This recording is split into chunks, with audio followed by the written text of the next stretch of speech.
આપકી અદાલતમાં સોનુ નિગમ પર આરોપ છે કે તેઓ બહેરૂપિયા છે.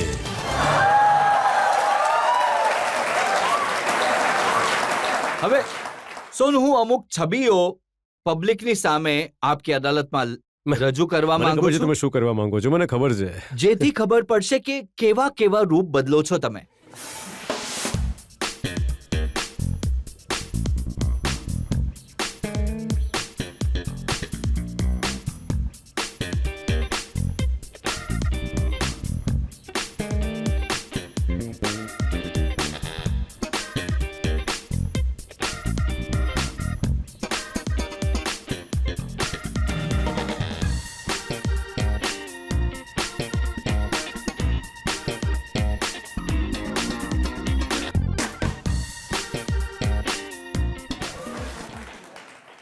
લોકો પણ આશ્ચર્યચકિત છે આટલા ચહેરાઓને જોતા. આ જે ગેટઅપ છે, કાં તો ગુલશન ગ્રોવર વારાફરતી ગેટઅપ બદલે છે અથવા તો અમરીશ પુરી આવી રીતે બદલતા હતા વારંવાર. એમ તો હું આ વાતને એક દ્રષ્ટિએ એમ જ કહીશ કે ટ્રુલી આમાં મારો કોઈ ઉદ્દેશ્ય નહોતો. અમારો ન કોઈ દોષ છે, ન ઉદ્દેશ છે. ખબર નહીં રજતજી, આઈ ગો થ્રુ ફેસીસ. મને થાય છે કંઈક, જેમ તમે કંઈ પણ કહી શકો. મને ક્યારેક ક્યારેક એવું થાય છે કે હું મારા વાળને કાપીને નાના કરી દઉં એકદમ. આટલા તો મેં પહેલી વાર કર્યું, આટલા ક્યારેક કરેલું પણ પછી ક્યારેક ક્યારેક એવું લાગે છે કે યાર વધવા દો ને, વધવા દો. I think goes to my mental spiritual space. ક્યારેક ક્યારેક એવું લાગે છે કે વધવા દો યાર. પપ્પા કહેતા હતા કે શું કરે છે, આટલા લાંબા વાળ કરી રહ્યો છે. પણ મને મજા આવે છે વાળ મોટા કરવામાં. અને શું છે, મારા વાળ જે છે આવા કરલી છે કે જ્યારે હું નાના રાખું તો સ્ટ્રેટ લાગે છે, અને જ્યારે મોટા થાય છે તો આવા થઈને મોટા થઈ જાય છે. તો ઘૂંઘરાળા પણ છે, પણ એટલા પણ નહીં કે નાના હોય તો દેખાય. તો એની રીતે જ થઈ જાય છે. તો પણ હું કંઈક કારણ તો હોય છે. જ્યારે તમે રાષ્ટ્રપતિથી અબ્દુલ કલામ જ્યારે પ્રેસિડેન્ટ હતા, જી. એમના હસ્તે તમે એવોર્ડ લેવા ગયા હતા, એમની સ્ટાઇલમાં વાળ રાખ્યા હતા. નહીં, હું નહીં, દેખાડું છું તમને. આ ફોટો જુઓ તમે.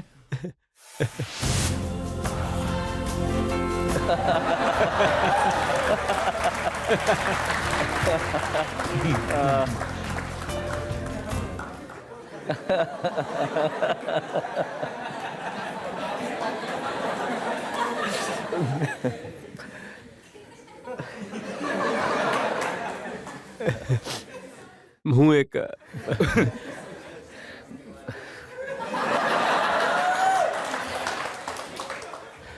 હું સીધા પર હાથ રાખીને કસમ ખાઈને કહું છું કે હું ખરેખર પ્લાન નહોતો કર્યો. આ ભૂલ છે ફરાહ ખાનની. એ સમયે હું ઇન્ડિયન આઈડિયલ પાર્ટ 1 કરી હતો. તો એને મને કહ્યું, એ સોનો, ત્યારે એનો શિરીષ કુંદરી સાથે અફેર ચાલતું હતું. તો મને કે સોનો, Shirish is also having rebonded hair, તો તું भी रिबॉन्डेड हेयर करावे लेना, तेरा भी लंबा बाल हो जाएगा, करवा लेना. તો એ મને મારા વાળ કરલી હતા. તો જોશો તમે ફર્સ્ટ અમુક એપિસોડમાં મારા વાળ કરલી હતા, પછી સ્ટ્રેટ થઈ ગયા હતા. તો આ ફરાહ ખાનની ભૂલ છે. અને ત્યારે આલિમે જ મારા વાળ સ્ટ્રેટ કર્યા હતા. હું એમને પહેલો ગ્રાહક હતો જેને રિબોન્ડિંગ સ્ટ્રેટ કરાવ્યો હતો. અને મને નહોતી ખબર કે મને નેશનલ એવોર્ડ મળવાનો છે યાર કલહુના માટે. પણ રાષ્ટ્રપતિએ કહ્યું કોઈક તમને? મેં એમને કહ્યું, જીવાઈ આવે એટલે he saw me. મેં કહ્યું, સર સેમ હેરસ્ટાઇલ. મેં કહ્યું, સર સેમ હેરસ્ટાઇલ. તો એમનો જવાબ સાંભળો, કોપીરાઇટ. ત્યારે મને ખ્યાલ આવ્યો કે મને કોપીરાઇટ માટે લડવી જોઈએ છે. એક ફોટો બીજો પણ છે મારી પાસે, જી. જ્યારે તમે ભિખારી બનીને રસ્તા પર બેસી ગયા હતા. હા અને ત્યાં હાર્મોનિયમ લઈને ગીત ગાતા હતા તમે. જી. હવે આ શા માટે?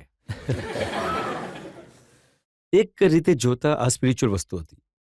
મેં જે કંઈ પણ મેળવ્યું છે એનું આટલો ક્રેડિટ પણ મને નથી જતો. આ મારા નિયતિમાં હતું. તો જ્યારે લાસ્ટ યર આવી તક મને મળી હતી કે યાર એવું જોઈએ કે હું એ જ અવાજ અને બસ એ અવાજ રસ્તા પર બેઠી છે, વગર કોઈના બેકિંગથી, ના કોઈ માર્કેટિંગથી, લાઇટ્સથી, માઇક્રોફોનથી. અને એ માણસની ઉંમર દેખાડી રહ્યા છે. આપણે 70, 75, 80 વર્ષનો હોય બેઠો છે કે ગાય છે રસ્તા પર. એ એક્સપિરિયન્સ કેવો હશે એ અવાજ. આ અવાજ જ હશે. અવાજને બદલ્યો નહોતો, ઘરડા માણસનો અવાજ નહોતો. અવાજ સેમ રાખ્યો તમે, બટ મેં મારી જાતને એકદમ અનરિકગ્નાઇઝેબલ કરી નાખ્યું. આઈ ઓપનિંગ વસ્તુ હતી. અને આ વાતની મને ખબર પડે છે કે આપણે જે કંઈ પણ છીએ એ આપણી આસપાસના માહોલથી છીએ. જ્યારે હું સ્ટેજ પર જાઉં છું તો મારી પાસે માઇક્રોફોન ન હોય તો તમે મને કેવી રીતે સાંભળી શકશો? અને જો મારા મોટા મોટા હોર્ડિંગ્સ નહીં લાગે, એડ્સ નહીં લાગે, માર્કેટિંગ, સોનુ નિગમ આવી રહ્યો છે અમેરિકામાં 16 સેન્ટરમાં શો કરવા માટે, તો લોકો મારો શો જોવા આવશે પણ નહીં. તો જે પણ આજે હું છું એની પાછળ ઘણા બધા લોકો સંકળાયેલા છે, ઘણી બધી તાકાતો જોડાયેલી છે. એ તાકાતોને હટાવી દો તો હું 12 રૂપિયાનો આર્ટિસ્ટ છું. મને 12 રૂપિયા મળ્યા હતા. 5 કલાક ગાયા પછી મને 12 રૂપિયા મળ્યા હતા. કિશોર કુમારને લઈને આવી ઘણી બધી વાર્તાઓ છે કે એ કંઈ પણ કરતા હતા. જી. તો આ બધી ટીખળ, આ ગેટઅપ, આ બધું એમનાથી શીખ્યું તમે? લગભગ શીખ્યો તો નથી પણ લગભગ એફેક્ટેડ હોઈ શકે. એ પણ એક લિયો હતા અને હું પણ એક લિયો. બંને લિયો રશીના છે. એક 4 ઓગસ્ટ અને હું 30 જુલાઈ. તો કદાચ એ છે પણ મારો એમનાથી એક જુદા પ્રકારની એમનામાં સ્પિરિટ હતી. એ સ્પિરિટ મારામાં નથી. એ એકદમ બેશાકતા માણસ હતા. ઘણું બધું કરી જાણતા હતા, ઘણું બધું કરતા હતા, ખૂબ મસ્તી કરતા હતા. મસ્તી પણ હું કરું છું અને ઘણી મસ્તી કરું છું. પણ મારી અને એમની તુલના કરવી એ અયોગ્ય છે. એટલે એ મારા પિતા સમાન છે. એટલે હું એમનાથી ઘણું બધું શીખ્યો છું જીવનમાં. હું નથી ઈચ્છતો કે હું ક્યારે પણ રફી સર, કિશોરજી કુમારજી કે મુકેશજી કે તલત મહેમૂદજી, હેમંત કુમારજી, મહેન્દ્ર કપૂરજી, મન્ના ડે સરથી કમ્પેર કરવું જોઈએ. હું છું અને એ હતા. પણ અમુક લોકો કહે છે કે તમે ઘણા દિલફેક માણસ છો અને છોકરીઓને ઇમ્પ્રેસ કરવા માટે આવું બધું કરો છો. સાચું જણાવું તમને હું? આજે તો જણાવી જ દો. સર, આવશ્યકતા નથી પડતી ક્યારે પણ.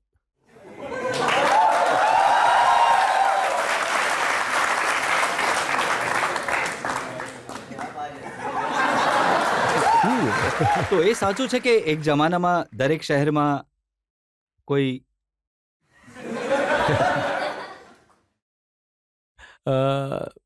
હવે જુઓ, એવું નથી. નવા નવા જવાન થયા હતા તો ઓબ્વિયસલી તમારા નવા મિત્રો થતા હોય છે અને કોઈ તમને પસંદ કરે છે, કોઈ તમને થોડુંક વધારે પસંદ કરે છે, કોઈ તમે પસંદ કરો છો. તો આવામાં એ સમયે ઘણા બધા લોકો ઓળખતા હતા, જાણતા હતા. એનો મતલબ એવું નથી કે હું કોઈ મનચલા ટાઈપનો છોકરો હતો. એવું નથી. હું હંમેશા ફાસ્ટ છોકરો રહ્યો છું અને અમારું થોડુંક ફેમિલીનું કલ્ચર પણ એવું છે. આ રીતે કહેવું યોગ્ય નથી. મારી આખી ફેમિલી એવી જ છે કે એટલે કે આવું નથી, એવું નથી. મનચલા ટાઈપનો નહીં હતો. મારા જાણીતા લોકો ઘણા હતા એમાં. ચાલો હું આને અહીં જ છોડી દઉં છું. હવે જવા દો આ વાતને. પણ કેમ કે જો રહસ્ય ખુલવા લાગશે તો વાત ઘણી દૂર સુધી જશે. પણ તમારા જે રૂપ છે એમાં એક રૂપની મને એ વાત ખબર પડી કે જ્યારે તમે ફ્લાઇટમાં હો છો અને ફિલ્મ જુઓ છો તો રડો છો? હમણાં જ રડ્યો હતો. કમાલ છે. તમારી રિસર્ચની ટીમની, માય ગોડ.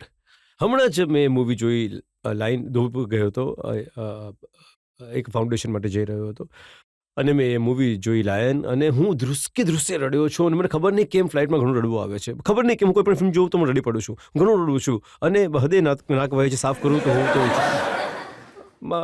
મારા અંદરથી હું કંઈ થોડોક દિલ મારું જલ્દી પહોંચી જાય છે શું કહેવા માંગે છે સામેવાળો માણસ. અને હું રડું છું સર ફ્લાઇટમાં. મને રડવું વધારે આવે છે ફ્લાઇટમાં. અને એક રૂપ એ પણ છે કે તમે એમ તો ઘણા હિંમતવાળા છો, બધાથી ટકરાવો છો. હા, મતલબ કે હું ડરતો નથી કોઈનાથી. કોકરોચથી ડરો છો.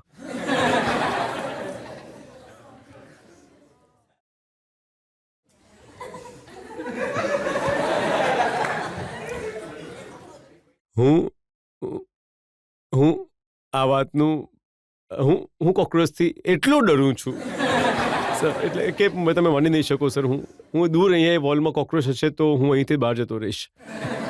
મને કોકરોચને શેપ જ પસંદ નથી.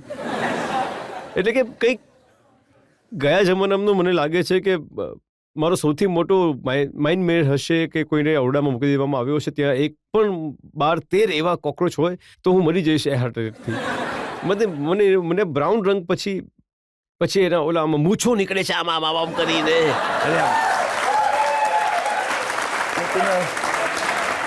અને પછી બીજા હોય છે ને જેમ કે ગરોળી, લોકોને ગરોળી પસંદ નથી હોતી. ગરોળી કમસે કમ આપણી તરફ દોડી નથી આવતી. કોક્રોચનો સૌથી મોટો પ્રોબ્લેમ એ છે કે ઉડીને આપણી તરફ જ આવે છે, સીધો આવી રીતે ઝપાટ કરીને આવી જાય છે. સો ધેટ્સ વાય મને કોક્રોચ ફિતરત પસંદ નથી. મને કોક્રોચનો નેચર પસંદ નથી. મને કોક્રોચનો જે રીતે એ આપણા પર ચડે છે, પડે છે, એ મને પસંદ નથી. I am really scared of cockroach.